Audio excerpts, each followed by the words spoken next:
Belt is a short story by Ray Bradbury. It was originally published in the year 1950 under the title The World That the Children Made in the Saturday Evening Post. In the story, Bradbury introduces us to a nuclear family in future America. They live in a happy life home, a house that completely automates every mundane task.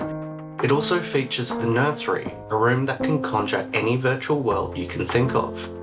The parents grow concerned when they discover the children are obsessively visiting lions in the harsh African veldt. Something appears to be drastically wrong when the room only accepts commands from the children. When the parents decide to leave the happy life home, the children act out. They use the nursery to manifest lions from the veldt.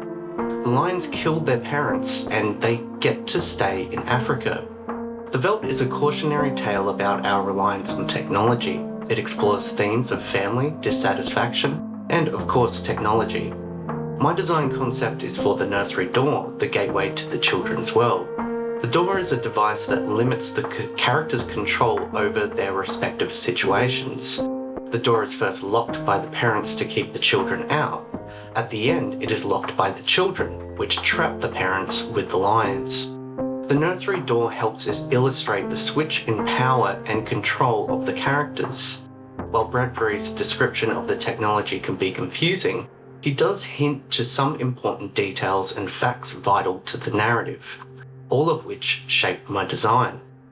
The first being crystals. Crystals are mentioned a few times. It is likely that they power the futuristic telepathic technology. A lot of devices are also mentioned, which feature analog components. Many have buttons, and the nursery itself can be switched off at a fuse box. This means not all technology is telepathic and automated. It suggests a common design which is not a complete reinvention, but more of a crude integration of future technology with 50s design. There are also a couple of contradictions about the design integrity. The house is described as soundproofed. However, throughout the story, the parents hear screams from the nursery in different areas of the house. This hints at a faulty design. Some facts we do know about the door is that it can be locked and it's large. The door is locked on several occasions and it can be locked from the outside. It is also described as being huge in size. Before I approached visual research, there were a few creative decisions I had to make in order to confirm my direction. The first being the era.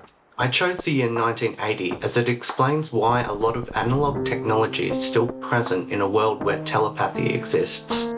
I considered the society to inform the influence on art and design. It's safe to say that this society has not advanced in the favour of equality.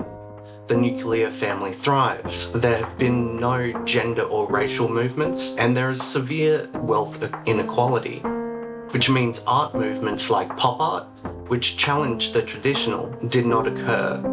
Over 30 years, art and design has remained stagnant, catering to the rich. Traditional and the mid-century modern style have been mashed with crystal technology. When I first read this story, I immediately thought of Harlan Ellison's I Have No Mouth and I Must Scream. It's somewhat similar in that both have dark stories and explore technology. Visually, I thought of the evocative artworks produced for the short story and video game. I then turned to research if any artworks were produced alongside the veldt. The version published in the Evening Post included an illustration by Al Parker, and I also found another piece produced by artist Obakan Kritak. Both of these works helped me consider how the nursery door fits into this world. I researched artists' depictions of future technology. There were two works that stood out to me, The March of Intellect by William Heath and At School by Jean-Marc Cotte from Unlol 2000 series. I found At School in particular illustrates the mishmash of new technology that I think matches this story. Another similar example I liked was an advertisement by Hughes Products from Scientific American, which predicts the future television phone. With overall story visuals in mind, I started to research door design. An American traditional door was my starting point, and I quite liked the idea of the paint-on-wood 4-panel design. I knew in advance that I wanted the doorknob to be crystal. This integrates the technology and could also act as a device that monitors for the approach of people. Then I thought about the person who manufactured the door and their intention. Children are the target audience, so the door would need to welcome and intrigue a child. A welcoming and familiar design are arched doorways commonly featured in dolls' houses. The position of the knob and lock would be lower to accommodate the child's height. Then I thought about the darker side, the brainwashing and manipulation of the children. The manufacturers want to encourage the children's dependence on the nursery, their addiction. This made me think of pachinko and pokie machines, which are designed to maintain attention with flashing lights. So, using windows of an archway frame, the artificial intelligence could advertise to the child the world they should visit even before they enter the room. For example, the yellow of the belt would illuminate as they approach the nursery.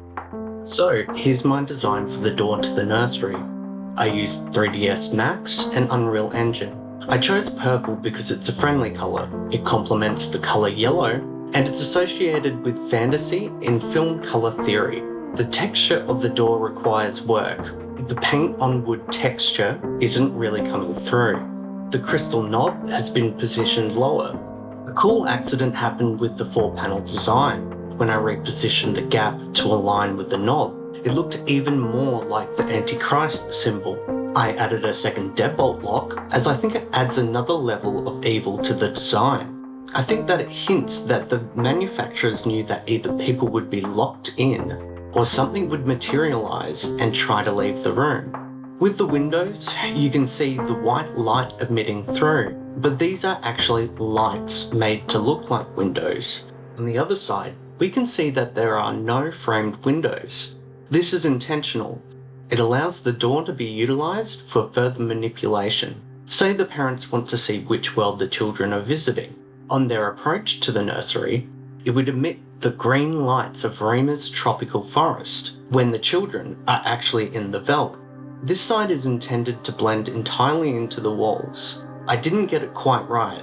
I like the 3D texture, but I want it to reflect like it has another coat of glass on top of this texture. The idea with this side is that when the nursery is activated, everything disappears except for the knob and plate. If this was ever to be created for a film, size would need to be considered. I think this ends up being approximately 2.5 meters high, so something lightweight should be utilised. Depending on set requirements and cinematography, it may be practical to design 3 different doors: the hallway, the nursery, and one for the veldt. The veldt door would require VFX to show the knob and plate in view, and the hallway when open. This has been my design, and thanks for checking it out. Cheers!